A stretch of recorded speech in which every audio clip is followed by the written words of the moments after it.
E aí galerinha que assiste meu canal, eu sou Luiz Fernando, educador físico, e hoje a gente tem mais uma super aula sobre o sistema esquelético para vocês. Hoje nós vamos falar sobre os tipos de ossos e sobre o esqueleto axial. Isso mesmo, esqueleto axial.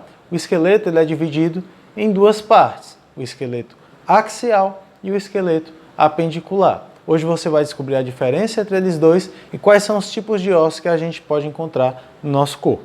O corpo humano de um adulto ele tem 206 ossos, divididos entre vários tipos de ossos. Nós temos ossos longos, exemplos de ossos longos, o fêmur, o húmero, a una, o rádio, são exemplos de ossos longos. Eles são ossos mais compridos. Nós temos ossos curtos, como é o caso do trapézio, que é um dos ossinhos que fica aqui na região do carpo. Nós temos ossos que são planos, como é o caso do nosso frontal, que é um osso aqui do nosso crânio, do nosso externo, que também é um exemplo de osso plano. Tá?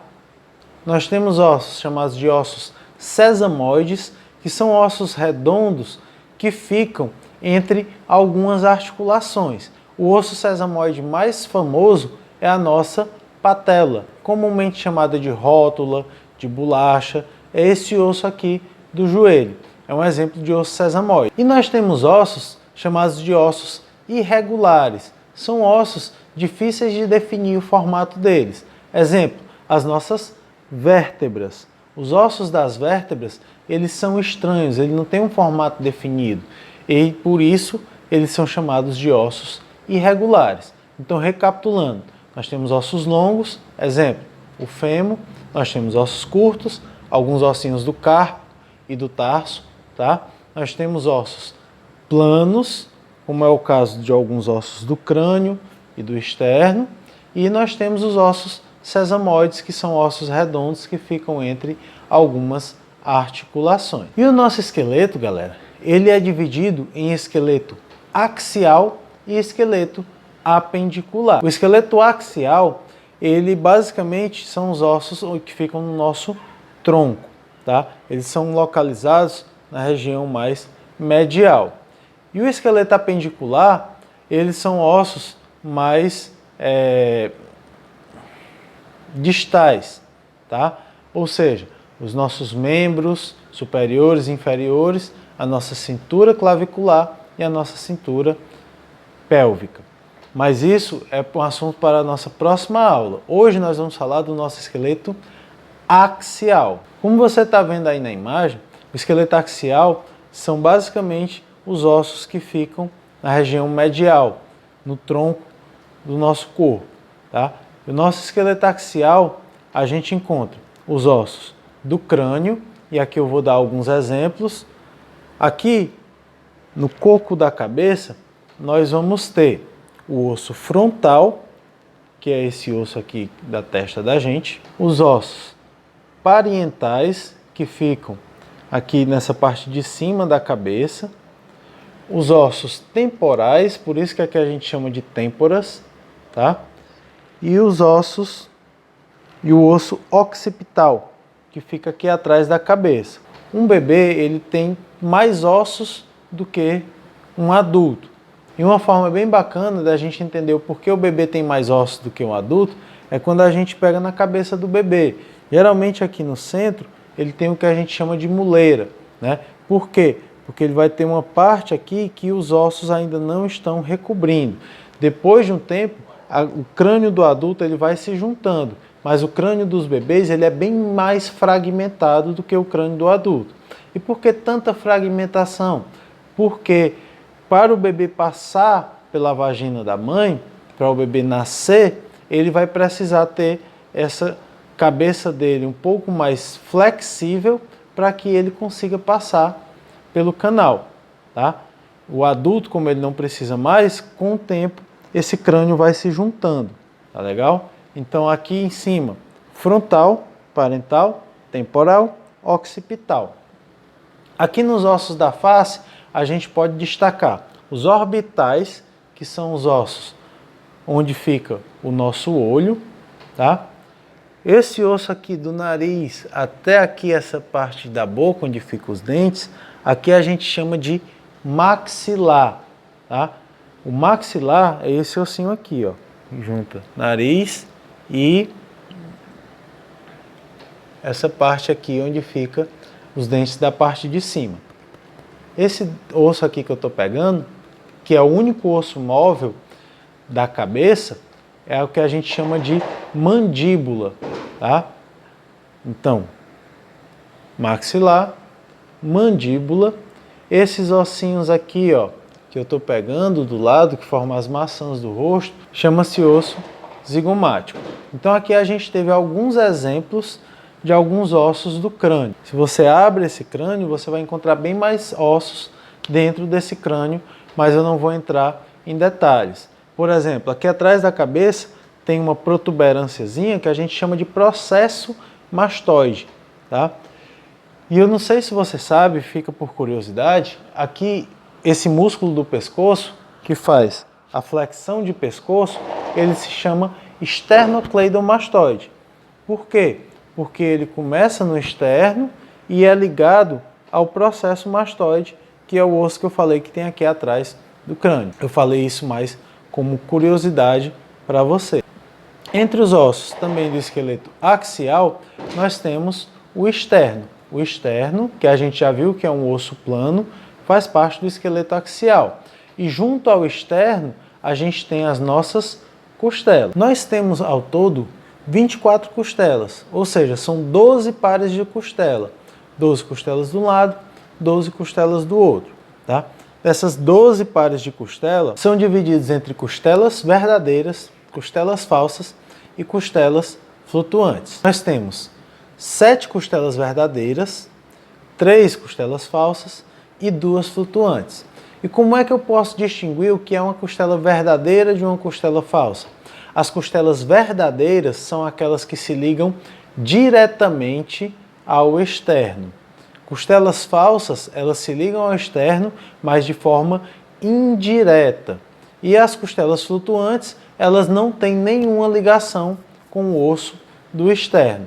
Tá legal? Então, na costela verdadeira, você vai perceber a ligação direta entre a costela e o externo.